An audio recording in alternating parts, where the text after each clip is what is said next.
there's a way to think about these objects as matrices and vectors. Remember, if we think of kets are vectors as column vectors, then how should we think of brass? And the answer is we should think of brass as row vectors. So let's do that now. Let's move our thing. And therefore consider, so we say if kets are represented by column vectors,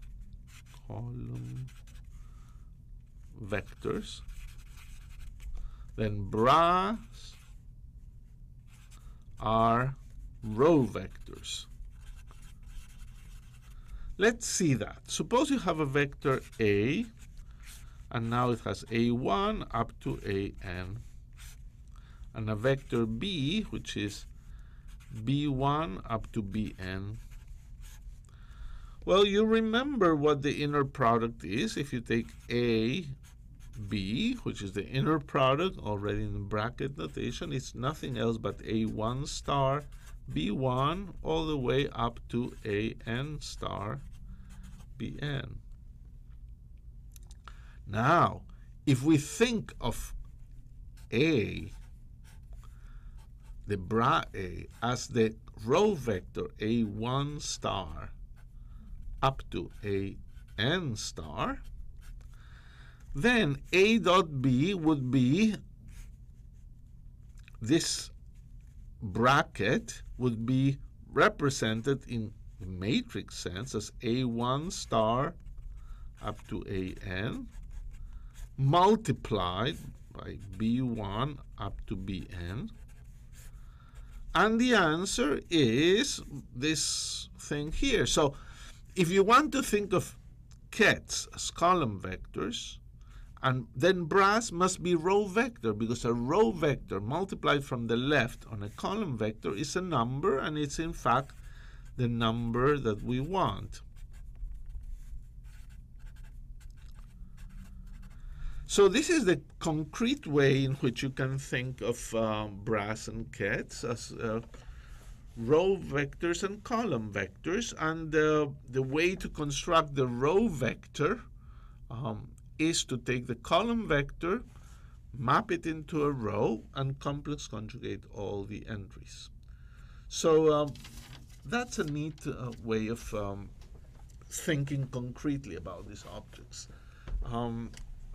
I want you to note one thing, that brass are rather unique objects. So they're simple and nice objects. So note that if suppose you're given that U with V is equal to U prime with V for all V. So this bracket inner product is the same for all V. Then U is equal to U prime, and also therefore U is equal to U prime, because the thing inside is the same. So this is actually something we've seen before if you think of it in terms of inner product. So proof. The equality says U comma V is equal to U prime comma V. And therefore, you can move it to the left and combine by conjugate homogeneity. U minus U prime V is equal to 0 for all V.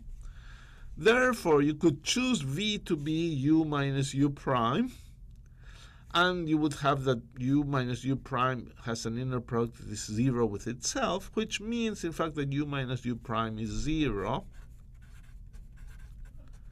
which is what we wanted to prove. So if you have an equation of this type that holds for any V, the brass are the same. So we can ask ourselves now, for example, what is the bra v1 plus v2, like this, equal to. And then we go through the steps. We say, well, v1 plus v2 acting on any u is equal to inner product v1 plus v2 with u is equal to v1 inner product with u plus v2 inner product with u is equal, therefore, to v1 bracket u plus v2, this was 2, bracket u. And now, remember when we added linear functionals, bras here are linear functionals. So this is, in fact, v1 plus v2 acting on u. Remember that the two linear functionals acting on a vector is the first linear functional acting on the vector plus the second linear functional. So this is by the property that linear functionals form a vector space. At this moment, we have a bra here and this object here that is a linear functional on u. Therefore, we have shown that v1 plus v2 is equal to v1 plus v2.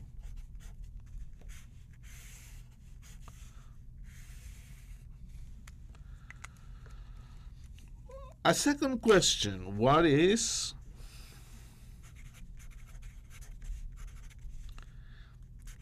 a, number a times v, with a belonging to the complex numbers? Well, again, we start AVU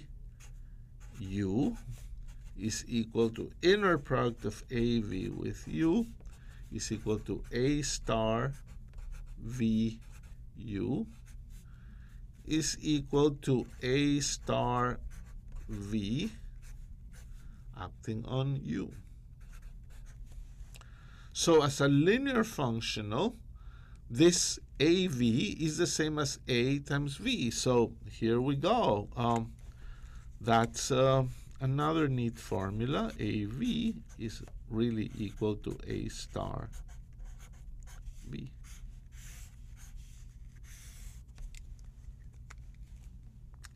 So in this translation of properties, now these are supposed to be viewed as properties of bras or properties of linear functionals. So it's sometimes useful to sort of go from bras to ket. So some people find it interesting to consider the following thing. For example, if you have a vector v, let me do it with blue, or let's see if we have another color.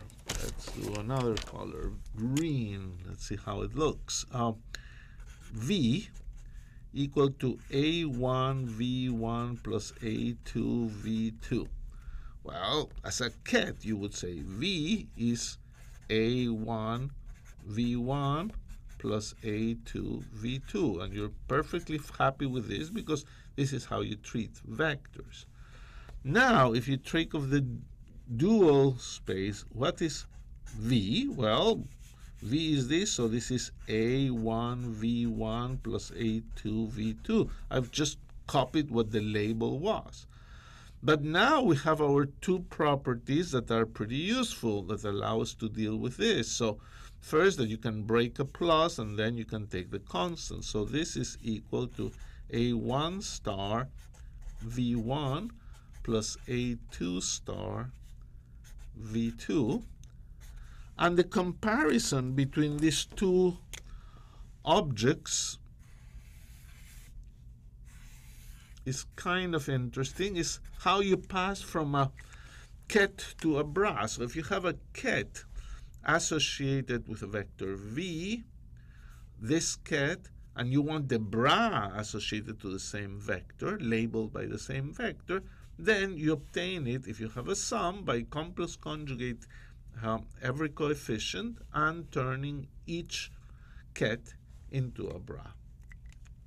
So that's basically most of what we say about brass, what we want to say about brass. We can discuss our earlier equation for an orthonormal basis and see how it looks now.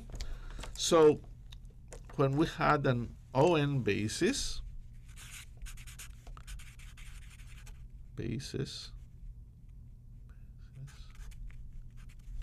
recall that we wrote that any vector v could be written as EI, EI, V. Now, let's do a couple of changes of notation. The EI ket will be written simply as an I. So you go to that system now that you use just the label to denote the state. And we do that just to write less, not because it's all that important in any way. So what happens to this formula once I write it with brass and kets? So how would it look? Let's do it here. First, the left-hand side, you would put a ket. Sum over I. Now, EI is a ket, is the ket I. And EIV, you would now write as I, comma, V, like this. So this is a nice formula. It's a little funny.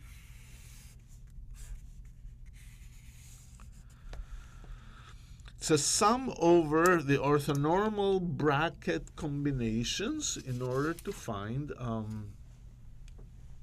the representation of the vector.